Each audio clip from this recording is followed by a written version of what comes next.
Hello guys, ಇಂದು RCB Punjab Kings ತಂಡವನ್ನ ಮತ್ತೊಮ್ಮೆ ಎದುರಿಸ್ತಾ ಇದೆ. ಬಟ್ ಅದು ಸೇಡಿನ ಸಮರ ಅಂತಾನೆ ಹೇಳಬಹುದು. ಆದರೆ ಕಳೆದ ಪಂದ್ಯದಲ್ಲಿ RCB ನ ಇದೀಗ ಪಂಜಾಬ್ ಕಿಂಗ್ಸ್ ಅವರು ಇದೀಗ ತವರಿನಲ್ಲಿ ಸೋಲಿಸಿದ್ರು. ಬಟ್ ಈ ಒಂದು ಸೇಡಿನ ಸಮರಕ್ಕೆ RCB ಕೂಡ ಇಂದು ಸಜ್ಜಾಗಿದೆ. ಬಟ್ ಒಂದು ಮಧ್ಯಾಹ್ನ 3:30ಕ್ಕೆ ಈ ಒಂದು ಪಂದ್ಯ ಏನಪ್ಪಾ ಅಂದ್ರೆ ಮೊಹಾಲಿ ಅಂಗಳದಲ್ಲಿ ನಡೀತಿರುವ ಪಂದ್ಯ. ಬಟ್ ಪಂಜಾಬ್ ಕಿಂಗ್ಸ್ ತಂಡಕ್ಕೆ ಶ್ರೇಯಸ್ ಅಯ್ಯರ್ ನಾಯಕತ್ವದಲ್ಲಿ ಇದೀಗ ಭರ್ಜರಿ ಬ್ಯಾಕ್ ಬೌನ್ಸ್ ಮಾಡಿದೆ. ಬಟ್ ಅದೇ ತರ ಪಂಜಾಬ್ ಕಿಂಗ್ಸ್ ಕಳೆದ ಬಾರಿ KKR ವಿರುದ್ಧ ಕೂಡ ಇಲ್ಲಿ 95ಕ್ಕೆ KKR ತಂಡವನ್ನು ಕಟ್ಟಿ ಹಾಕಿ 112 ರನ್ ಡಿಫೆಂಡ್ ಮಾಡಿಕೊಡುತ್ತು.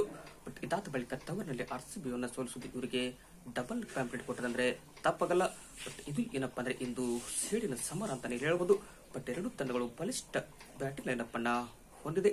ಬಟ್ ನಮ್ಮ RCB ಹತ್ರ ಏನಪ್ಪಾ ಅಂದ್ರೆ ಎರಡು ಬದಲಾವಣೆ ಇಲ್ಲಿ ಮಾಡಬಹುದು.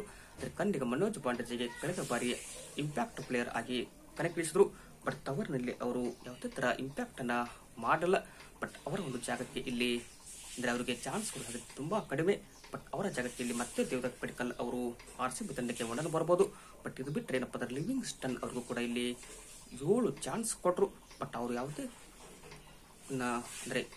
ತರ ಇಂಪ್ಯಾಕ್ಟ್ RCB ತಂಡಕ್ಕೆ ಕೂಡ ಇಲ್ಲಿ ಮಾಡಲ್ಲ. ಬಟ್ ಅವರ ಒಂದು ಜಾಗಕ್ಕೆ ರೊಮಾರಿ ಶೆಫರ್ಡ್ ಅಥವಾ ಇಲ್ಲಿ ಚಕ್ರಪ್ ಬೆತ್ತಲ್ ಅವರು ಬಂದ್ರೆ ಒಂಥರ ಬೆಟರ್ ಆಗಿರುತ್ತೆ. ರೊಮಾರಿ ಶೆಫರ್ಡ್ ಬಿಗ್ ಹಿಟ್ಟರ್ ಬಿಡುವಂತ ಕೆಪಾಸಿಟಿ ಇರುವ ಆಟಗಾರ.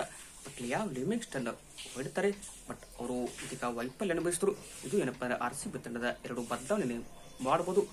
ಬಟ್ ಅದು ಬಿಟ್ಟರೆ ಇಲ್ಲಿ ನಮ್ಮ ತಂಡಕ್ಕೆ ಮತ್ತೆ ಲೆಕ್ಕಾಚಾರವಾಗಿ ಅಂದ್ರೆ ಸ್ವಪ್ನಿಲ್ ಸಿಂಗ್ ಅವರು ಬರ್ತಾರ ಅಂತ ಕಾದಬೇಕು. ಇದರ ಕಳೆದ ಬಾರಿ ಕೂಡ ಅವರು 8ನೇ ಪಂದ್ಯದಲ್ಲಿ ನಮ್ಮ RCB ತಂಡಕ್ಕೆ ಬಂದು RCB ತಂಡವನ್ನು ಪ್ಲೇ ಆಫ್ ತಲುಪಿಸಿದ್ರು. ಬಟ್ ಈ ಬಳಿಕ ಅವರ ಮತ್ತೆ ತಂಡಕ್ಕೆ ಬರ್ತಾರಂತ ಕಾದಬೇಕು. ಈ ಕಡೆ ಪಂಜಾಬ್ ಕಿಂಗ್ಸ್ ತಂಡದ ಒಂದು ಪ್ಲಾನ್ ಏನಪ್ಪಾ ಅಂದ್ರೆ RCB ಕಂಟಕಾಗಿದ್ದಾರಪ್ಪ ಅಂದ್ರೆ ಹರ್ಪ್ರೀತ್ ಬರಾರ್. ಬಟ್ ಅವರ ಒಂದು ಸ್ಪಿನ್ಗೆ RCB ಏನಪ್ಪಾ ಅಂದ್ರೆ ತಲಕಾಡುತ್ತೆ. ವಿರಾಟ್ ಕೊಹ್ಲಿ ಆಗಲಿ ರಜತ್ ಪಟ್ಟದರ್ ಸ್ಪಿನ್ಗೆ ಚೆನ್ನಾಗಿ ಆಡ್ತಾರಂತ ಹೇಳಿದ್ರು.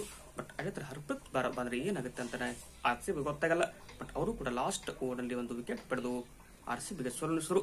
ಬಟ್ ಇದು ಏನಪ್ಪಾ ಅಂದ್ರೆ RCB ಎಂದು ಸೇಡಿನ ಸಮರದಲ್ಲಿ ಗೆಲ್ಲಲೇಬೇಕು. ಬಟ್ ಈ ಒಂದು ಅಂದ್ರೆ RCB ವರ್ಸಸ್ PBKS ನಡುವಿನ head to head record Mohali ಅಂಗಳದಲ್ಲಿ ನೋಡ್ತಾ ಹೋದ್ರೆ 8 ಬಾರಿ ಒಟ್ಟರೆ ತಂಡಗಳು ಮುಖಾಮುಖಿಯಾಗಿವೆ. ಬಟ್ 3 ಬಾರಿ ಪಂಜಾಬ್ ಕಿಂಗ್ಸ್ ಗೆದ್ರೆ 5 ಬಾರಿ RCB ತಂಡ ಗೆದ್ದಿದೆ.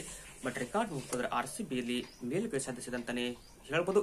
ಬಟ್ ಹೋಮ್ ಗ್ರೌಂಡ್ RCB ಅಷ್ಟೊಂದು ಲಕ್ ಇಲ್ಲ.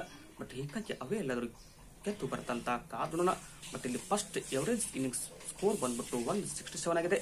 ಬಟ್ ಸೆಕೆಂಡ್ ಬ್ಯಾಟಿಂಗ್ ಹಿಡಿದ ತಂಡ 3 ಬಾರಿ ಗೆದ್ರೆ ಇಲ್ಲಿ ಫಸ್ಟ್ ಬ್ಯಾಟಿಂಗ್ ಹಿಡಿದ ತಂಡ 5 ಬಾರಿ ಗೆದ್ದಿದೆ. ಬಟ್ ಇಲ್ಲಿ ಟಾಸ್ ಅಷ್ಟೊಂದು ಮ್ಯಾಟರ್ ಆಗಲ್ಲ ಅಂತ ಅನ್ಕೋತೀನಿ.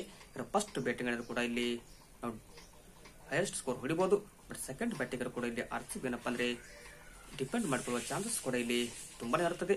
ಬಟ್ ಇದು RCB ವರ್ಸಸ್ PBKS ನಡುವಿನ ಪಂದ್ಯದ ಒಂದು ಚಿತ್ರ. ಬಟ್ ಏನ್ ಆಗುತ್ತೆ ಇವತ್ತು ಪಂದ್ಯ ಅಂತ ಕಮೆಂಟ್ ಮಾಡಿ. ಬಟ್ ಸ್ಕ್ವಾಡ್ ಅಂತೂ ನಿಮ್ಗೆ ಸೇಮ್ ಅನಿಸಬಹುದು. ಬಟ್ ಇಲ್ಲಿ ಪಂಜಾಬ್ ಕಿಂಗ್ಸ್ ತಂಡಕ್ಕೆ ಮ್ಯಾಕ್ಸ್ವೆಲ್ ಅವರು ಮತ್ತೆ ಬರ್ತಾರ ಇರುವಂತ ಕಾದೋಣ. ಬಟ್ RCB ಅಂದ್ರೆ ಒಂದು ಪಂದ್ಯ ಗೆಲ್ಲೇಬೇಕು. ಅಂದ್ರೆ ನಿನ್ನೆ ಏನಪ್ಪಾ ಅಂದ್ರೆ ಲಕ್ನೋ ಸೂಪರ್ ಜೈಂಟ್ಸ್ ಏನಪ್ಪಾ ಅಂದ್ರೆ ಇದೀಗ ಮ್ಯಾಜಿಕ್ ನಿಂದ ಗೆದ್ದು RCB ತಂಡವನ್ನ ಹಿಂದೆ ತಳೆದ್ರು. ಲಕ್ನೋ 4 ನಂಬರ್ ಇದೀಗ ಪಾಯಿಂಟ್ ಟೇಬಲ್ ಇಲ್ಲದೆ RCB ತಂಡ 5ನೇ ಸ್ಥಾನಕ್ಕೆ ಇರದೆ.